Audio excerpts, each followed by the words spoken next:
Okay guys, it is now time for me to start that series of videos I was telling you about. This is going to be a video response to coolduder's video in which he talks about his favorite 80s comedies. And for this is just straightforward comedies. Not sci-fi comedies, action comedies, or anything like that. And I'm also going to do like my favorite 70s comedies, my favorite 90s comedies, my favorite animated films, my favorite action films, my favorite adventure films, etc. And so I didn't pick every single 80s comedy I had in my collection. I just picked the ones that I would consider to be in my favorites and some that you should all check out if you haven't seen them. I went through my collection of DVDs and VHS tapes and picked out the ones that I love to watch and that you should all check out. So let me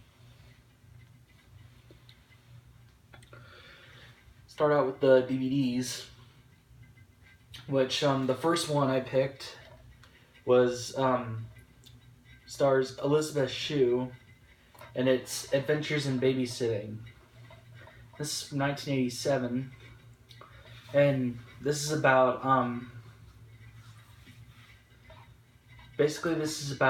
Elizabeth Shue, who's going out on a date with her boyfriend, but something came up with her boyfriend and she had to cancel. They had to cancel their date, and then one of her mom's friends gets a call and asks if she can babysit for him.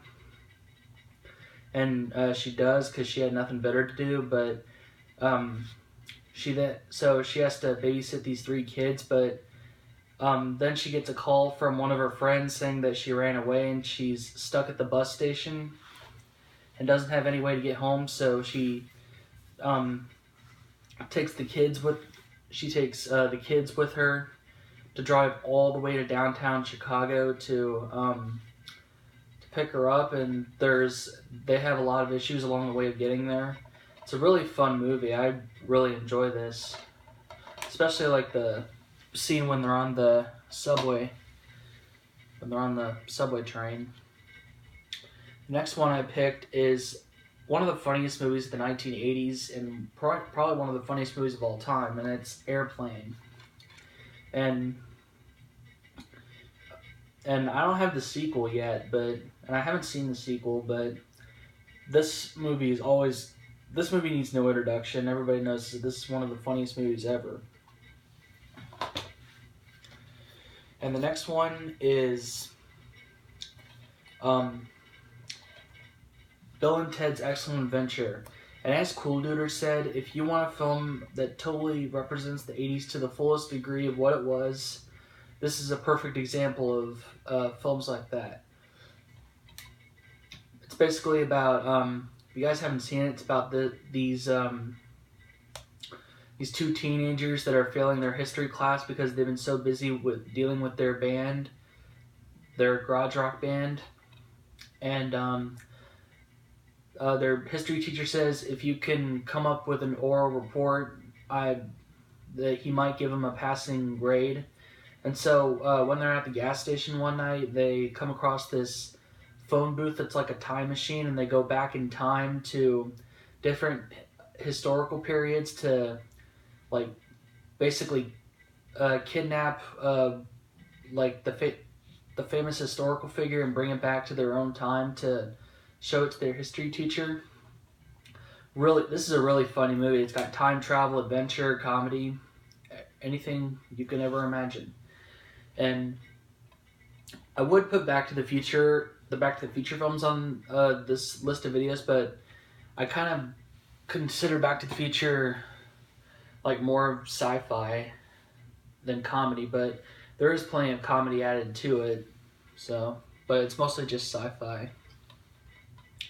The next one I picked is there's actually 3 films in this, but one of them is from 1980s, and this is my favorite Ernest P. Worrell film, and that's Ernest Goes to Camp, which is from 1987. There's also 2 other films on here, Ernest Goes to Jail and Ernest Scared Stupid, but those are from the 90s, so I might talk about those in my favorite 90s comedies, but this is where Ernest P. Worrell really wants to become a camp counselor, and so they set him up with these pain in the ass juvenile delinquents that nobody else wants to deal with because they cause a lot of trouble and they're a big pain in the ass for everything. But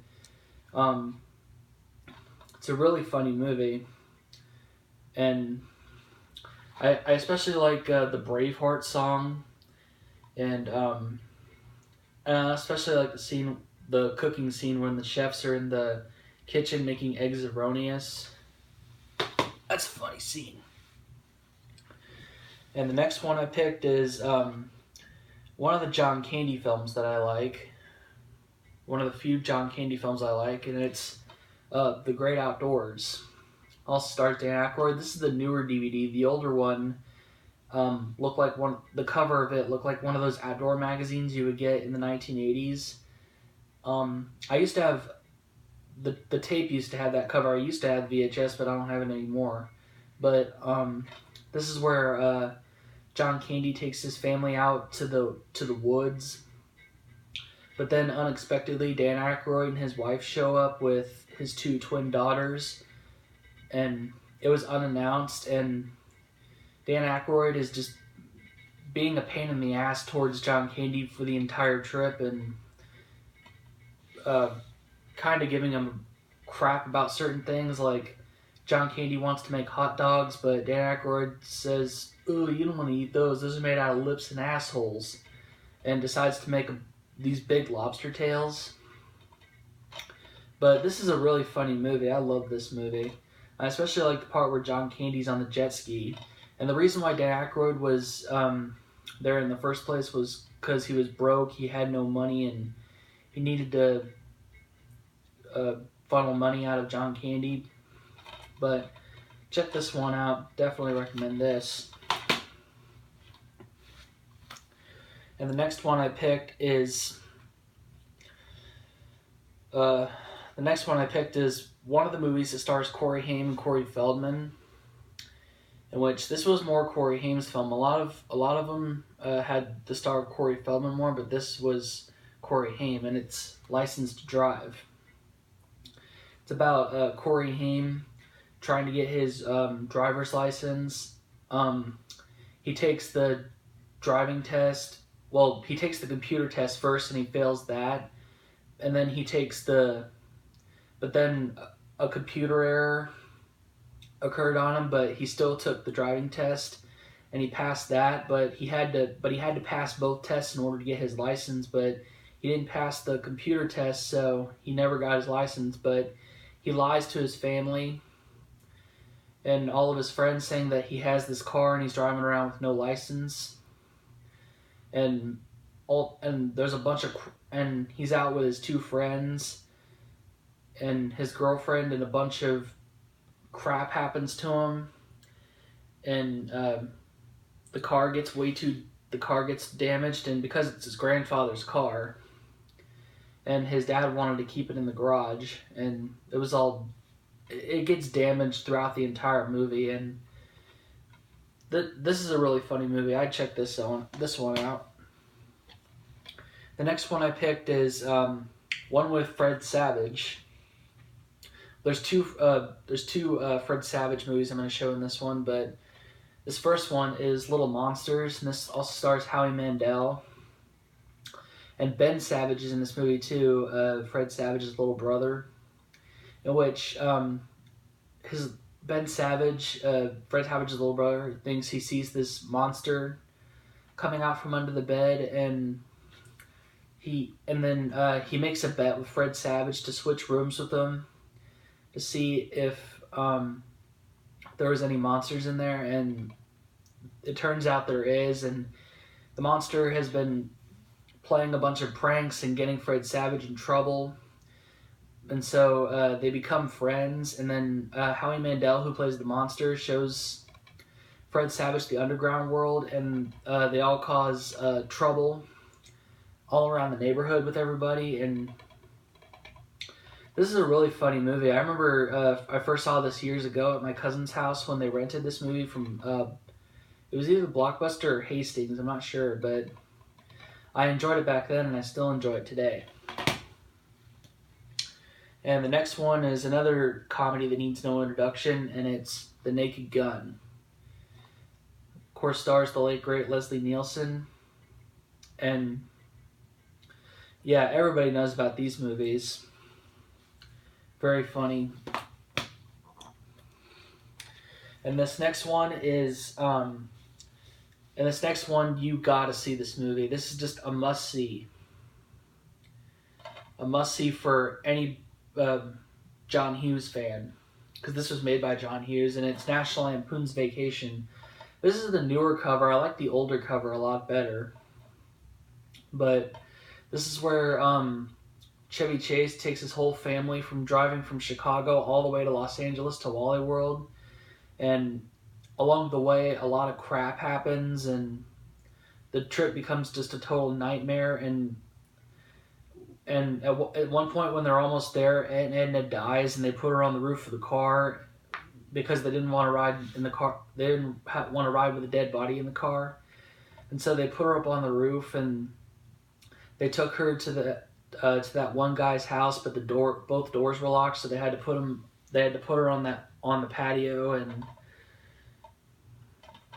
this is just a really awesome movie. And they also the newer one came out in 2015 with Ed Helms, and between that and this one, gotta go with this version. Although the newer one was pretty good, but this is an awesome movie. Probably my favorite out of all the National Lampoon movies. And of course I picked the next one, the sequel, European Vacation, in which I did pick Christmas Vacation as well, but I'm going to show that later. But this is the one where they go on that Pig in the Poke game show, and they win all those prizes. And they win a trip to 4 different parts of Europe, which would be London, Paris, Germany, and Rome. And something disastrous happens to them at each stop, and this is another funny one. I do have Christmas Vacation on VHS as well, but I'll show that later. And the next one I picked is a movie that pretty much everybody watches every Thanksgiving, and it's Planes, Trains, and Automobiles. Steve Martin, John Candy. In which this is about Steve Martin was on a business trip in New York, and he had to catch a plane, but he was trying to get a taxi to the airport, but John Candy took it. And so he takes another taxi to the airport, and when he gets there, all the flights are delayed, so they have to take and they don't end up taking the train either, because I don't remember what happened with the trains, but they had to drive, and this was a few days before Thanksgiving that Steve Martin had to be home, and he and John Candy had to drive, and so a lot of problems go along the way of getting home. Like their car catches on fire. They pretty much wreck their car. They damage the car. The roof comes off, and they burn it. And this is just a really funny movie that I suggest everybody should watch during Thanksgiving time. And we're going to go ahead and stop here for this part, but I will see you guys in part 2 right after this.